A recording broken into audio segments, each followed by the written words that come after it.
We have a major update on Corbin Burnes' free agency and one potential team that is the front runner to sign him. Welcome to Orioles Digest. I'm your host, Kam Brice. Before you do anything, hit that subscribe button. If you're part of the percentage, please subscribe and come join the channel. Now, the Corbin Burnes sweepstakes are starting to heat up, and there are a lot of teams interested, but one team has just moved to the front runner position. Mark Feinstein from the MLB Network reported Toronto and San Francisco continue to be viewed as the two favorites to land the 2021 National Cy Young Award winner, who has been the top free agent starter available all offseason. Now, this has been expected. The San Francisco Giants had been named as Corbin Burnes contenders at the beginning of the season when the Baltimore Orioles just traded for him. And it makes obvious sense. Corbin Burnes lived in San Francisco. Babies are there. Families are there. It makes perfect sense that he wants to go back home, a pitcher's friendly market. And also, that team can give him the most out of any team. They can give him a contract around $300 million. And that's what Corbin Burnes is looking for. Not sure about the Toronto Blue Jays. In this article, it also reported that Scott Boras met with Buster Posey last week. That is huge. If Buster Posey's meeting with Scott Boras, then they're obviously talking about a potential contract, some details, what's going on, what teams are involved, and what's the possible contract they can get to make this deal done. Now, I'm not sure about what the contract was talked about. Details have not came out what Buster Posey and Scott Boras talked about, but all we know right now is that they had a meeting, and that's a good sign for the Giants, and that pushes them as contenders. Now, also, Mark Feinstein in this article mentioned at the winter meetings, the Blue Jays and the Giants were the favorites. And this has been going on for the past couple months, ever since Corbin Burnes signed with the Baltimore Orioles and was traded in the back of February of last year. They were looking for new possible destinations that Corbin Burnes can go to. The Boston Red Sox, New York Yankees, Toronto Blue Jays, Seattle Mariners, and the San Francisco Giants and even the Los Angeles Dodgers were all mentioned as possible suitors. But as the season gone on, it became more clear that the Giants were going to be the front runners. Makes sense, like I mentioned earlier. It's close to go back home, and Corbin Burnes wants to go to a team that can offer him the most money. Now, for the Orioles, does this put them in a bad position? In a recent article with Bleacher Report, Walker Buehler was listed as a possible free agent target for the Baltimore Orioles. Let's not forget, Walker Buehler has been one of the best starting pitchers in the National League since he came into the MLB. Yes, he has dealt with injuries like every other pitcher, but he's found a way to bounce back. And now in the Orioles' case, they can offer him a contract well over 2 years, $48 million with an opt-out. If you want to price it up, 3 years, $68 million with an opt-out.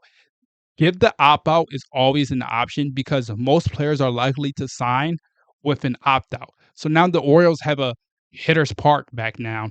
Is it interesting for Walker Buehler? Is he going to come back to the Baltimore Orioles and be like, well, you changed the wall back in. I'm not sure how that's going to affect my pitching.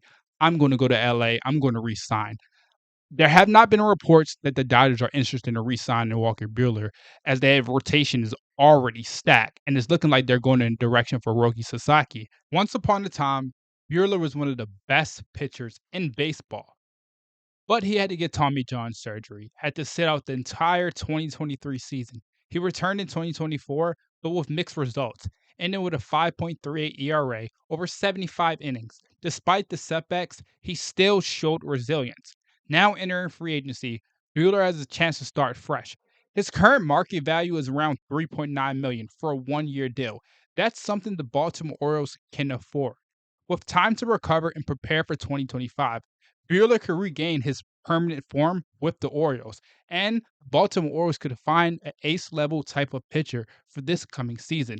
I'm not saying he will be an ace level like Corbin Burnes, but he's a guy that you can plug into the rotation until Kyle Bradish gets back, and he's a guy that you can depend on in the postseason. Because at the end of the day, they want to win a World Series, and the best chance of winning a World Series is building a championship roster. So you don't have to go out, get Corbin Burnes for $300 million. You can go out, sign Walker Buehler to a one-year contract, even trade for Dylan Cease, and your rotation is already set. You still have guys like Cade Povich, Albert Soares, Trevor Rogers, who I expect to be even better this season. Now that he has a full offseason, he ran out of gas last season, so he should be expected and to be fully healthy. The tricky part is, will Mike Elias and David Rubenstein make a move? Because there have been so many reports about the Orioles interested in so many players, and they're swinging left to right because Elias and Rubenstein are not that effective and they're not attracting free agents because they're not putting money on the table. At the end of the day, I've talked about this in past videos. You have to spend money to attract free agents. Like Tyler O'Neill said, if you listen to his radio podcast yesterday, he talked about the Baltimore Orioles willing to spend money, and that's why he signed with them. They want to build a championship team, so we should expect big moves coming soon. It's just going to depend on how Mike Elias is feeling with this pitching market. Pitchers are starting to fall down like dominoes, and the Orioles have to take charge.